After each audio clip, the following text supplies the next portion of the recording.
আসসালামু আলাইকুম বন্ধুরা, আসছিলাম শরীয়তপুরে। আপনারা অনেকে জানেন, বিগত 3 থেকে 4টি ভিডিও আপনারা দেখছেন।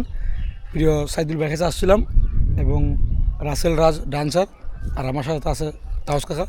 আজকে সারাদিন ঘুরলাম, এখন প্রায় বিকালবেলা হয়ে গেছে, এখন বাড়ি ফেরার পথে আছি।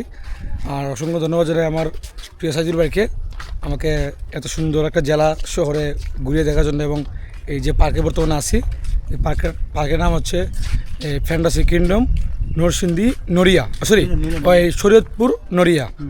যাই হোক, আজকে অনেক আনন্দ করছি, তাদের সাথে অনেক ফানি ভিডিও করছি। কারণ আপনারা জানেন যে সাইদুল ভাই একজন অভিনেতা, হ্যাঁ, আর সাথে একজন ডান্সার আছে, সেও ভালো মানে অভিনয় করে এবং কমেডিয়ান এই অভিনয় করতে পারে। আর আমার ক্যামেরাম্যান হিসেবে আজকে কাজ করছে তাও চাষা, আমার সহযোগী। আমিও কয়েকটা ভিডিওতে অ্যাড হয়েছি এই ওদের সাথে ফানি ভিডিওতে, ইনশাল্লাহ আমার পেজে আপনারা পাবেন। যাই হোক, সর্বশেষ আপনাদেরকে ধন্যবাদ জানাই, কারণ আপনারা আমার ভিডিওগুলো নিয়মিত দেখেন বিদায় আমি আজকে এত দূরে যেতে পারতেছি। সব ভালো থাকবেন, সুস্থ থাকবেন, আল্লাহ হাফেজ।